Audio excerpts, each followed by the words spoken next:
Guys, I'm very, very excited. I'm going to little confession in a minute because we've already done this interview, and me being the mug that I am, I forgot to press record. But what is Eurovision without a technical glitch? And we're here to talk about something very exciting that the man next to me, Tom Taylor, who's a British comedian, has been working on during lockdown. So, Tom, it's the Isolation Song Contest. Tell us about it, because I've seen this video and it just looks exciting and insane and crazy. And I can't wait. So tell us what's happening. Hopefully. So the Isolation Song Contest, when Eurovision was sadly cancelled, understandably so, in March, I had this idea of recreating it with friends from the comedy circuit. And then I started asking some other people, and it sort of grew from there. So it was after Tim Vine said yes, who's sort of a legend of British comedy and the pun meister general. I love him. Yeah, he's so good. Then I thought, I wonder who else I could ask. So I asked Neil Hannon, who's my bona fide musical hero. I then asked Davina De Campo, and then Mel Geidroyc got on board. And then so suddenly it started really racking up a bit of momentum with people who were keen to do a song in the style of Eurovision. So the task set by me, essentially, or the idea was that I assemble a squad of actors and musicians and comics and drag queens and presenters, and then they're randomly assigned a country. And then they have 1 week to compose a Eurovision entry for that nation. And we're sort of doing, we're interpreting it as music videos as opposed to sort of a filmed performance. So there's also like a little visual aspect as well. And then, of course, the exciting news for Eurovision fans was towards the end of, I was literally, actually, I didn't tell you about this when we chatted before, but was about to go to press with it, and then Måns emailed me to say that Mel had mentioned this, and then could he be involved? And I was like, I was about to go to press with it, but we'll squeeze you in. So so he's repping the UK. Wow. Which just adds an extra dimension to it and really helps it become a. It was already going to be a celebration of Eurovision, especially with Mel taking part. But then, I'm sure she won't mind me say this, with the great respect to Mel, then having Måns come in really takes it right up to the top of that skyscraper, which is Eurovision and Eurovision fandom.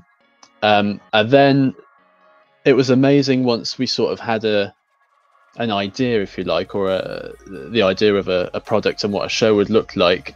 I was just blown away by the support of people from the sort of Eurovision world and broadcasters in particular that were like, we'd like to help in whatever way we can. So Sarah Cox recorded and that little bit which is in the trailer, and then Scott Mills has been great throughout.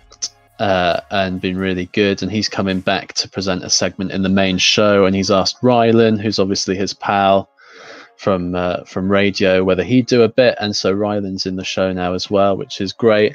And then of course in the trailer as well, then Graham Norton popped up just to audition for a spot, but regrettably we were full by that stage. Måns had taken the last one. It's literally that's the premise. It's insane that people got involved. You mentioned Sarah Cox, who's a British radio presenter. You've got Graham Norton, who's a Eurovision legend. Didn't mention Claire Balding. Oh, Claire, like Saint Claire Balding. I love her. She's like a British institution. Yeah. You've got Måns Zelmerlöw, who's a Eurovision winner. You've got Mel Geidroyc. You've got some exciting names as some well. Fun people. Yeah, so when we or the idea that I had for the show was to sort of marry it up and sort of match Eurovision sort of beat by beat where we possibly can. So we've got a really nice sweeping that sort of sweeping opening credits that we've got used to with the music, and then that goes straight into the opening number, which is traditionally, of course, a task given to a performer from the host country. So we've got Nikki French opening the show, doing her, and it's amazing how this has worked out, but doing her 20th anniversary celebration special of her 2000 entry. She hasn't aged a year as well, Nikki. She looks, yeah, it's amazing. It's phenomenal. She definitely has portraits in attics somewhere. So she's kicking off the show, and then that launches into our interpretation of the flag ceremony. And then I pop up, and then just me, regrettably, because of my isolation situation, I couldn't get in 3 other people that look very similar to me in different dresses and or suits. It's just me. So I'll introduce the premise of the essentially what I've just explained to you, what I tasked them with doing, and how the show will work, and introduce the voting system, which of course is key. And then the competition kicks off in earnest, and we've got the 14 entries, and they're each introed slash commentated, but only very briefly, by 14 guest presenters. So over the postcard shots, we just have little intros for each country, and Ken Bruce has very kindly recorded one of those. He's doing France, as I mentioned. Ryland's doing one. Just before speaking to you, Jason Donovan emailed to say that he'd be up for recording one. No way. Which of course is a famous European. The big JG. Yeah. Part. So is it another good link? Yeah, and his friend. I'm not sure whether you ever watched this, but there was a show probably over a decade ago called Moving Wallpaper, followed by Echo Beach. They did it as a double bill. Did you ever see it? And then Jason, that I had, but so Jason Donovan was in that with Dave Lamb was in that, the actor who is more famous for doing the voiceovers for Come Dine With Me. Wow. So he's introing Spain, and that is a very funny little bit, and he's great. And who else have we got? Ian Sterling, who's the voice of Love Island. So got some really strong, recognizable sort of British TV voices in there. And then obviously Ken, who's Radio 2's voice of Eurovision as well. And then in lieu of being able to find a previous winner of the Isolation Song Contest, as this is our inaugural year, and hopefully our last year, all being well, we can, yes, as much as I've enjoyed doing the project, quite happy to sit and watch somebody else produce Eurovision as per usual. We've got a friend, Dan Gillespie-Sells, who is the frontman for the band The Feeling, but also wrote musical Everybody's Talking About Jamie, which you must check out if theatres ever open again. But if they don't, they've filmed it as well, so I think it was meant to be coming out in October, and we'll see whether it still does.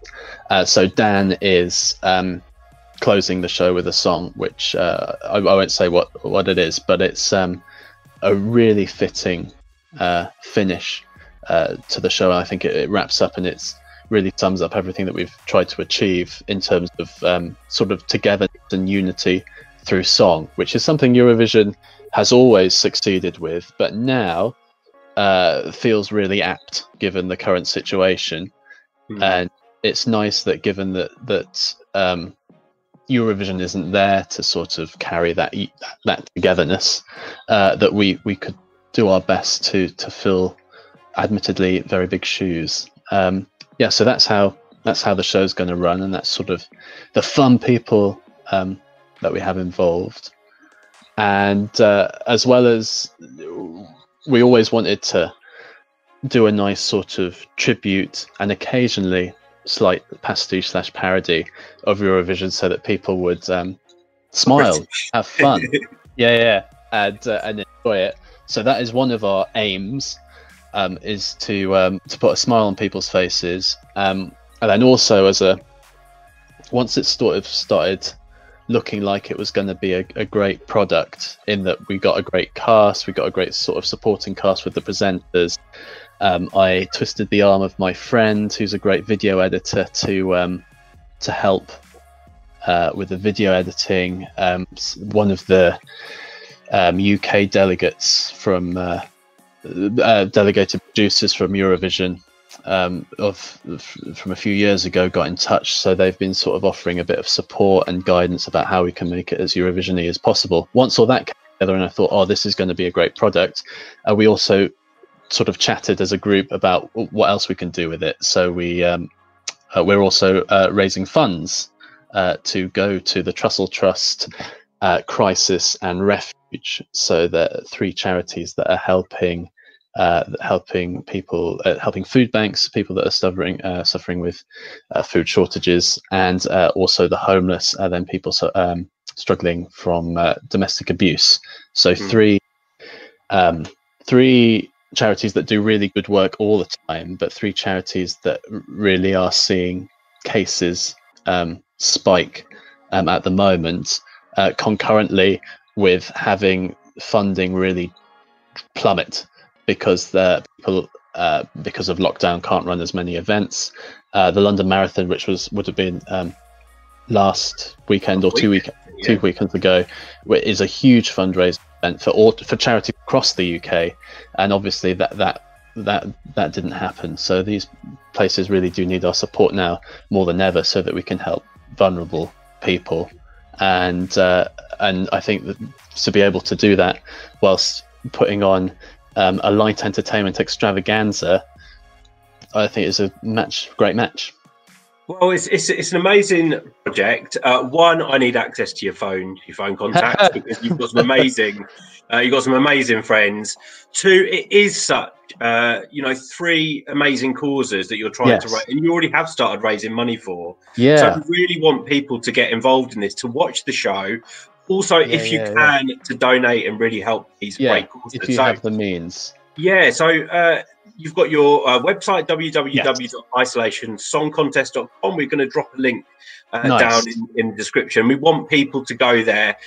We want people to tune in on Saturday and to give money. Yeah. It's been amazing talking to you, because I can see the passion that you have for something that you probably thought you would never be doing. No, been so involved in a Eurovision style event, but you've got everything in there. You've got postcards, you've got a flag ceremony, you've got opening act, you've got voting, and people can get involved in voting as well. Yeah. So the only slight difference, or the only logistical thing that we had to work around, was how we were going to have the voting, because we made the decision not to do it it's all pre-recorded, so that we can produce the best quality show possible, and then also it allows the acts to put together really fun music videos, as opposed to just having singing to a webcam. So it's all pre-recorded, so we didn't quite know how to run the voting system, but what we're going to do is I will introduce how you can vote in the show, which is 8 p.m. UK time this Saturday, and we'll introduce how you can vote. Then voting will be open for about a week and a half, and then in 2 weeks' time we will have our results show. So we've sort of, as opposed to, I hadn't really realised this until now, but as opposed to producing a sort of 3.5-4 hour show, we have produced a 2-week show, which will run along the lines of an hour of the acts doing their songs, and then a week and a half voting session, and then the results. So that's sort of how it works. But people, we'll explain in the show, but people can vote via their donations. So that's why we're keen to keep that voting period open for as long as possible, so we can really help support those charities. But we're also phenomenally grateful to everyone that's given so far, because we've raised a few £1,000s before having done a show, which I'm just baffled by, and so eternally grateful that people have donated. Well, they've donated money based on a promise, which you've now got to fulfil. Yeah, which we have to deliver. So thank you if you've donated already. It certainly threw a spanner into the works with regards to how I was going to do the voting system, because well, I'll explain more on Saturday. But yeah, thank you if you have donated, and if you do have the means to donate. Well, I'm going to go and do it straight away after this. Oh, thanks, man. We have to ask people as well to watch the show. Is on Saturday, Saturday, May the 2nd, so 8 p.m. UK time, and 9 p.m. Central European time. So correct. It will be streamed on YouTube. There's going to be it's going to be done as a premiere, I believe. Yeah. So if you go to isolationsongcontest.com, which links you through to our fundraising page, we'll embed stream there, so you can watch it on your phone or tablet. But the bigger the better. If you have a projector with a Bose system, throw it up on there, or you can cast it to your TV. If it's easier to find the show via like the YouTube app on your TV rather than go to the browser and type in isolationsongcontest.com, if you search on YouTube for Turtle Canyon Comedy, they're the channel that are hosting the show. So if you click on them, then you'll see the live stream there. Then I imagine this is why I've got somebody in to do the tech, but I imagine for like 7:45 or something, the countdown clock will display, so you'll know how long you have to get your flags ready and get into costume and get your snacks. Then I hope you've also sorted out your household sweepstake. Who are you rooting for? Who are you backing? I'm a Eurovision fan, so I have to go for Måns, don't I? For the UK as well. And also, you can be patriotic and also a Eurovision fan all rolled into one. It's perfect. I think he's the favourite. I am really excited about it. I'm going to drop a link in the description as well to the trailer, because the trailer in itself is fantastic, because you've got like all these people that we've mentioned before and a little cameo by Graham at the end. So you must watch it. It's quite funny as well. Also it explains what it's. Yes, it's very. Well, even though I wrote it, somehow I think it explains better than I've just managed to do to you. But yeah, watch the trailer to find out what we're going to be doing. Yeah, so check the description, guys. Make sure you go to the website, donate, involved on Saturday, watch it, show some support, and spread it on social media as well. Yeah, please share. As many people as possible to get involved in this, because it is for such a great cause.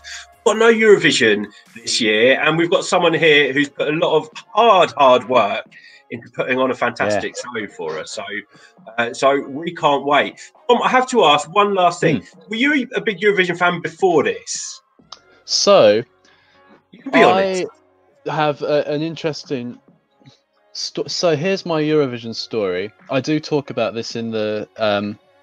I've got a segment which in the show about the history of the competition. So I'm talking to you from Harrogate, which obviously has Eurovision pedigree. Yes. But in I still can't believe this happened. But in 1999, I think, but it might have been 98. So I was in.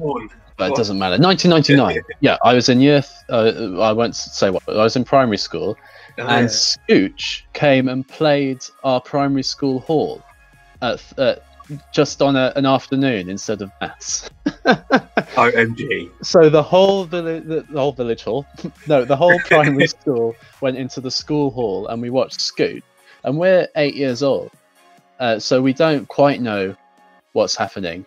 But then now, 20 years later, I, as a jobbing comedian, realised that you do take gigs wherever you can get them. So I don't know which member it was, but one of the members went to the same primary school that I was at. And obviously they must have just said, we're looking for anywhere to gig, because they must have been, in 1999, must have just have formed, I guess. And then I think they might have split again, and then essentially they were reformed for 2007, right? Yeah.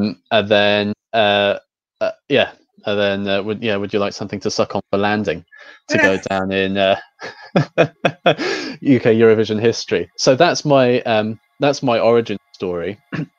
And then I got really into it at uni and just after uni, in terms of viewing parties. And then sadly, when I went full time as a comic, I didn't really take a Saturday night off for years, so I never had the sort of the joy, the experience of enjoying the show live. I could have taken the Saturday off, but then also I had financial security to consider, so I would work through it. So for a few years, I've only ever seen it either clipped up or after the event, which doesn't have quite the same buzz about it. So it seems odd to say this about a show that you're producing, but I'm genuinely very excited to watch the Isolation Song Contest, as an event with the people that we've got involved and how it's going to run, because out of adversity you can find a silver lining. So that's briefly my Eurovision. So a lot like a lot of Catholics, I sort of regrettably fell out of the Church of Eurovision for about 2 years, but now I'm back. Hey, we're glad about that. You've got a really amazing project, great cause, very diverse. The amount of people you've got. Hopefully so. Yeah, it sounds amazing. So everyone's got to watch Saturday the 2nd, 8 p.m. UK time. Links all in the description below. And Tom, thank you so much from a Eurovision fan to you for bringing us something that sounds very fun to watch, something that introduces all of the elements of Eurovision into hopefully like an hour-long show, which is crazy in itself. So thank you. Well, thank you for having me on, and pleasure. Enjoy the show. We will. Tom, thank you so much. Thank you so much. Bye-bye.